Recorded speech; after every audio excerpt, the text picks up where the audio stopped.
আউযুবিল্লাহি মিনাশ শাইতানির রাজিম। বিসমিল্লাহির রহমানির রহিম। সম্মানিত দর্শক শ্রোতা, আসসালামু আলাইকুম। আশা করি আল্লাহর ইচ্ছায় আপনারা সবাই ভালো আছেন। আলহামদুলিল্লাহ, আমিও ভালো আছি। আমি মোহাম্মদ জুয়েল মোল্লা।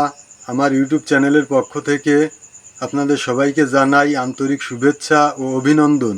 আজ আমি আপনাদের সামনে একটা অত্যন্ত গুরুত্বপূর্ণ এবং মূল্যবান আলোচনা নিয়ে উপস্থিত হয়েছি। আজকের আলোচনা নেওয়া হয়েছে রহমানিয়া লাইব্রেরির পবিত্র নিয়ামুল কুরআন নামক কিতাবের ২০ নম্বর পৃষ্ঠা থেকে। আমরা সবাই জানি মহান আল্লাহ তাআলার ৯৯টি নাম রয়েছে। আল্লাহ তাআলা নিজেই ঘোষণা দিয়েছেন, উদউনি আস্তাজিব লাকুম ফাদউহু বিহা, অর্থাৎ আমার সুন্দর সুন্দর নাম রয়েছে, এইসব নাম ধরে তোমরা আমাকে ডাকো, আমি তোমাদের ডাকে সাড়া দেব।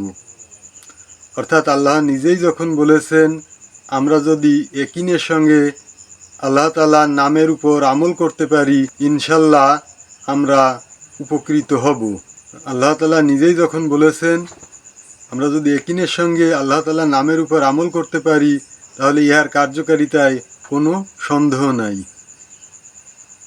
আমরা অবশ্যই উপকৃত হব ইনশাল্লাহ। মহান আল্লাহ তাআলার ৯৯টি নামের একটি নাম ইয়া কাহ্হার,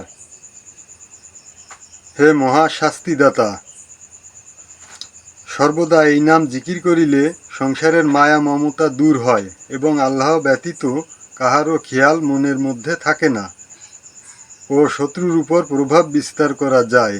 সম্মানিত দর্শক শ্রোতা, এই ছিল আজকের আলোচনা। আশা করি আজকের আলোচনা আপনাদের সবার কাছে খুবই ভালো লেগেছে। এই ধরনের আলোচনা নিত্য নতুন সবসময় পেতে আমার চ্যানেলটিকে সাবস্ক্রাইব করবেন এবং শেয়ার করে আত্মীয় বন্ধুবান্ধবদের মাঝে ছড়িয়ে দেওয়ার অনুরোধ রইল, যাতে সবাই দেখার সুযোগ পায়।